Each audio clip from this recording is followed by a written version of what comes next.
Eh bien bonjour, bonsoir, j'espère que vous allez bien, c'est Flo et aujourd'hui on se retrouve pour une nouvelle vidéo sur My Hero Academia et pour notre review du chapitre 343.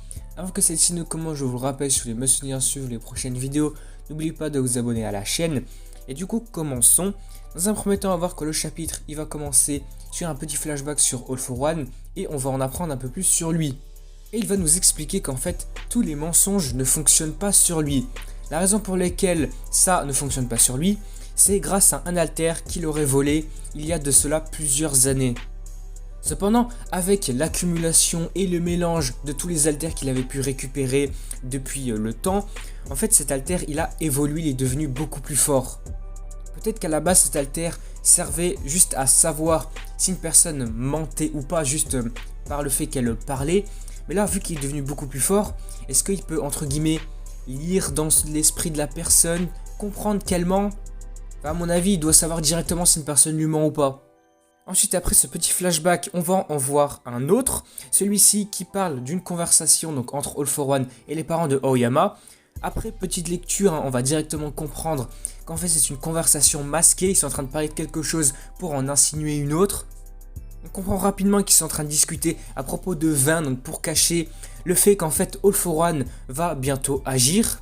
Il demande alors à la mère de Aoyama « Ah, j'aimerais bien ce type de vin là ». Alors sa mère lui répond « Ah oui, bien sûr, mon fils pourra vous le donner demain ». De par cette information, on va apprendre que All for One il va agir très rapidement, dans peu de temps, et c'est demain au moment de la conversation. On va avoir une autre petite explication concernant son alter là pour détecter les mensonges.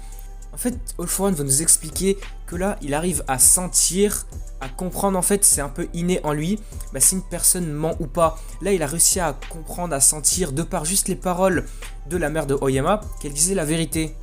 Après ce petit flashback, nous revenons du côté de la base spéciale Troy qui avait été créée pour les élèves de Yue. Cependant, sur la prochaine page, on va pas s'y attarder, on va directement passer du côté d'Izuku qui est un petit peu sur les alentours, je pense. Par contre, on va directement le voir. En fait, Izuku, il va faire la rencontre de Aoyama. Ok, ouais, c'est bizarre, parce que là, Aoyama, il va le remercier d'être venu, mais Izuku, là, il va pas comprendre. Il va faire, attends, t'étais supposé être en prison, comment là, tu es libre? Aoyama va lui répondre qu'en fait, c'est grâce à ses parents qu'il a pu être acquitté et être libre actuellement. En entendant cette information, Izuku, il est super content, il va dire « Ah bon ok, je vais le dire aux autres et tout ». Cependant, Aoyama, il va lui dire « Non, reste ici, j'ai besoin de te parler ». Et là, il va lui dire quelque chose de très important et très intéressant qu'on avait envie de savoir depuis quelques chapitres. Il va lui révéler quels sont les buts du plan de All for One. Alors on va apprendre que, en fait, déjà, le plan de All for One, il vise à régner sur le Japon. Et Aoyama demande alors « Qu'est-ce qui se passera pour le reste du monde ?» En fait, All for One, il compte faire perdre la valeur du coup aux yens japonais, à tout cet argent. Toutes les compagnies japonaises, les entreprises vont faire banqueroute, elles vont faire faillite. Toute cette instabilité dans le pays va faire grandement monter les activités de vilains. Et on pourra donc retrouver une sorte d'ambiance comme ce qu'il y avait eu avec la Grande Dépression ou même lors de l'apparition des alters. Bon, ici, comme pour la vidéo des spoilers d'hier, je ne comprends pas encore ce qu'est la Grande Dépression. Est-ce que c'était au moment où All for One était à son apogée? J'imagine que c'est ça, mais je ne suis pas sûr. Alors après tout ça, on va avoir l'économie qui va s'écrouler et toute la société va finalement sombrer dans le chaos. Cependant, le pire reste à venir parce que là, on parle seulement du Japon, mais on n'a pas encore parlé de l'échelle mondiale. Là, étant donné que le Japon sera dans une très mauvaise posture, peut-être que des héros d'autres pays voudront venir les aider. Cependant, ils vont vite se rendre compte que l'activité des vilains est beaucoup trop grande, All for One a une beaucoup trop grande influence.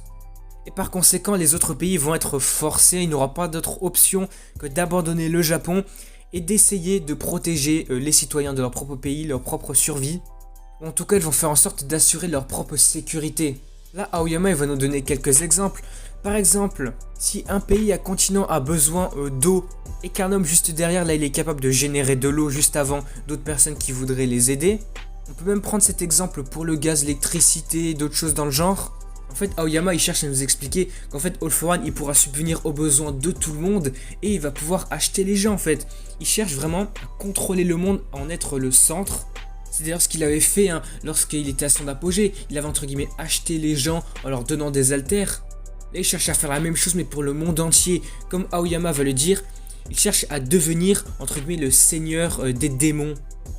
Bon, c'est un peu un nom qui s'est donné à lui-même. En gros, il veut vraiment devenir le seigneur du mal. Par contre, en entendant tout ça, Izuku il va être un petit peu choqué. Il va dire, mais attends, c'est absurde ce que tu dis. Parce que ça ne pourra pas arriver. Nous sommes toujours ici. Après, Aoyama, il va répondre à Izuku qu'en fait, il a fait tout ça juste pour protéger sa mère et son père, sa famille. Et là, incroyable page, hein, c'est au même moment que Aoyama a dit ça, on a l'apparition de All for One. Ouais, d'un coup, on a All for One qui apparaît comme ça.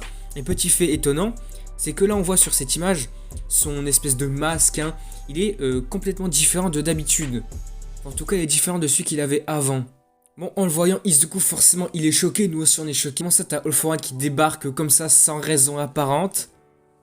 Tout en arrivant, All for One va dire « Ah, tu m'as livré Izuku comme tu me l'avais promis, Aoyama. » Il dira également qu'il a surpassé un petit peu ses espérances. En gros, il a fait beaucoup plus que ce qu'il espérait.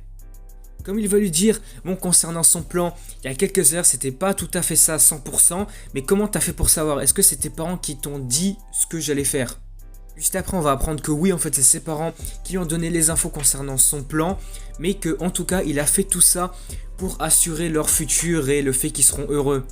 Par contre, attention, encore petit retournement de situation. Izuku va dire à Aoyama, ah, je crois en toi, ne t'inquiète pas, et on va voir que sur la prochaine page, Aoyama il va tirer un gros laser sur All for One. All for One forcément il va pas comprendre, il va lui dire ah espèce d'imbécile pourquoi tu fais ça. Et sur la prochaine page on va vraiment comprendre qu'en fait Aoyama il était vraiment soumis à All for One, ça on le savait, mais que maintenant il cherche vraiment à se battre contre lui. Il veut protéger sa mère et son père et même tout le monde. Là on comprend bien que c'est à partir de maintenant qu'il va se battre et s'opposer à lui. Par la suite, on va voir que All for One est assez surpris, il va pas comprendre ce qui se passe, parce que lors de sa conversation avec les parents de Aoyama et Aoyama lui-même, en fait, il avait senti qu'il n'y avait pas de mensonge. Alors comment, en fait, il n'avait pas pu prédire que Aoyama allait le confronter? Bon après, All for One, il va pas vraiment perdre de temps, il va pas s'attarder là-dessus, il va dire, hop, pour l'instant, je dois me focaliser sur le One for All qui est juste en face de moi. Il va ensuite nous expliquer que l'Alter Search est capable de localiser les positions des personnes et de voir leurs points faibles, bon ça on le savait déjà. Cependant, tous les héros que Tomura Shigaraki avait déjà vus lors de la guerre précédente ne sont actuellement pas là. Et par conséquent, ils ne pourront pas venir ici dans les temps. Et on va voir que All for One, tout en disant « Ah, c'est actuellement beaucoup trop tard pour qu'ils viennent vous aider », on a l'apparition de plein de vilains. On va voir notamment All for One qui était déjà là. On a Shigaraki, on a Dabi, on a Toga, on a plusieurs Nomu et d'autres vilains, j'imagine. Ce sont des évadés de prison peut-être. Mais en tout cas, on a vraiment la cavalerie des vilains qui débarquent. Mais attention, rien n'est perdu parce que nous allons le voir sur cette page. Là, All for One il est assez surpris en voyant ça. C'est Aoyama qui parle actuellement.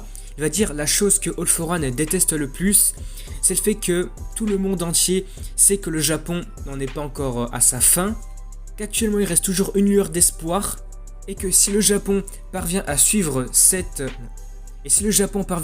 ce chemin, le reste du monde pourra également suivre ses pas, et c'est alors pour cette raison que tout le monde va battre All for One, lui et les vilains, pour de bon maintenant. Et du coup, tout en disant cette phrase, on voit l'apparition de tous les héros. Dans un premier temps, on voit un petit portail qui est en train d'apparaître. Et c'est en fait pour cette raison que All for One était choqué.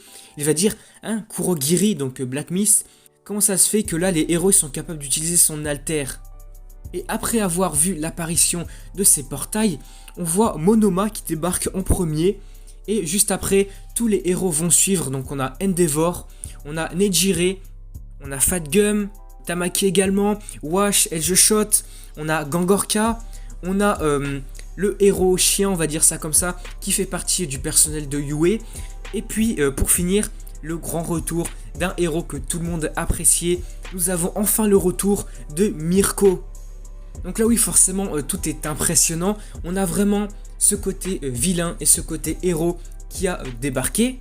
Et là, oui, il n'y a plus de secret, il n'y a plus de mystère. En fait, là, la guerre, elle va vraiment commencer maintenant. Et comme je l'avais dit dans la vidéo des spoilers hier, en fait, le chapitre, là, il est vraiment très intéressant. Il est grave bien amené. Sur cette fin, il nous laisse sur un suspense. Mais j'avoue que c'est abusé. Est-ce que là, dès le prochain chapitre, les combats vont directement commencer? Est-ce que ça va ressembler un peu à un Battle Royale, c'est une guerre un peu générale, tout le monde va se fight n'importe comment? Parce que là, t'as vraiment tous les vilains et tous les héros, ça va être une baston générale. Bon, du coup, pour un peu analyser ce chapitre, il y avait pas mal de choses intéressantes. On a eu enfin l'explication sur le plan que avait entrepris All For One, tout simplement. En fait, pour résumer, il cherche à faire sombrer le Japon dans le chaos, tout simplement. Il veut le gouverner, mais ce n'est pas tout. Il veut vraiment gouverner le monde entier. Bon, après ça, forcément, on le savait entre guillemets, parce que c'était déjà son but lorsqu'il était à son apogée il y a pas mal de temps. Et ensuite, bon, il n'y a pas vraiment d'autres choses à analyser, ça va surtout se passer sur la fin du chapitre. Donc on a tous les héros qui débarquent avec les vilains en face, mais surtout, le truc le plus intriguant, en fait, le plus intéressant à analyser, c'est le fait que, en fait, on a le retour de Black Mist. En fait, pourquoi on a son alter qui est en train d'être utilisé? Parce que dans le chapitre précédent, on a vu Aizawa qui était en train de regarder Black Mist avec des médecins autour. Alors, est-ce que Black Mist a pu être réveillé? Est-ce qu'il serait du coup passé du côté des héros? Ou alors une autre possibilité, est-ce que l'ami d'enfance de Aizawa de Present Mic, Noboro, a pu reprendre possession de son corps? Et c'est pour cette raison que en fait là il aide les héros à venir aider Izuku et Yuga. Parce que là en fait on peut que théoriser comment ça se fait que Black Mist il est revenu comme par hasard que maintenant. Après il reste tout de même une possibilité, une autre théorie. Là, dès que le portail s'ouvre, en fait, on a Monoma qui apparaît dès le début. Alors, est-ce que Monoma se serait rendu, du coup, avec les héros, dans l'hôpital où il y avait Black Mist? Est-ce qu'il aurait pu copier son alter? Bon, là, il y a quand même pas mal de questions qui peuvent se poser, parce que l'alter de Black Mist, il est assez spécial. En fait, c'est à la fois un alter de mutation, parce que les portails, la fumée, font partie intégrante de son corps, en fait. Aizawa ne peut pas l'annuler, par exemple. Il fait également partie du type des alters d'activation en fait. Il doit en quelque sorte l'activer pour pouvoir créer des portails. Donc la question se pose, est-ce que Monoma a pu le copier? Franchement moi je pense pas, parce que c'est quand même un alter de type mutation quand même. Aizawa n'a pas pu l'annuler par exemple comme d'autres alters. Alors comment Monoma aurait pu le copier? Parce qu'on avait déjà vu le cas avec Eri par exemple. Monoma n'avait pas pu le copier parce que c'est un alter d'accumulation, ça marche pas, comme pour celui de Fat Gum. Alors en fait comment il aurait pu utiliser celui de Black Mist, en fait je sais pas trop. N'hésitez pas à me dire ce que vous en pensez dans les commentaires, mais en tout cas il y a pas mal de théories à ce sujet. Et puis du coup pour vraiment arriver sur la fin du chapitre, on a l'arrivée de tous les héros. Et puis surtout le retour de Mirko, parce que ça c'est vrai que je l'avais pas dit dans la vidéo spoiler. Mais du coup le retour de Mirko est enfin arrivé, c'est vraiment super cool de la revoir. Parce que depuis son dernier combat là...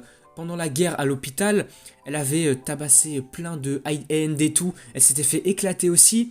Elle avait perdu du coup son bras gauche. Ses jambes étaient pas mal amochées aussi. Bon là sur l'image j'ai l'impression que ses jambes vont bien. Après on voit surtout son bras en fait. On voit qu'il a été remplacé par un espèce de bras bionique je dirais. En tout cas on voit que ce nouveau bras lui permet de se défendre. Elle va l'utiliser en fait. C'est pas juste une prothèse voilà, pour combler le manque de son bras, c'est vraiment quelque chose qui peut avoir une utilité en combat. Bon du coup voilà, je pense qu'on va s'arrêter ici pour cette vidéo sur le chapitre 343 de My Hero Academia. En tout cas il a été vraiment très intéressant, on a enfin eu le plan d'All For One. Et là par contre on a enfin le début de la guerre en fait, c'est le début de la deuxième guerre. Là on a vraiment les héros d'un côté et les vilains de l'autre.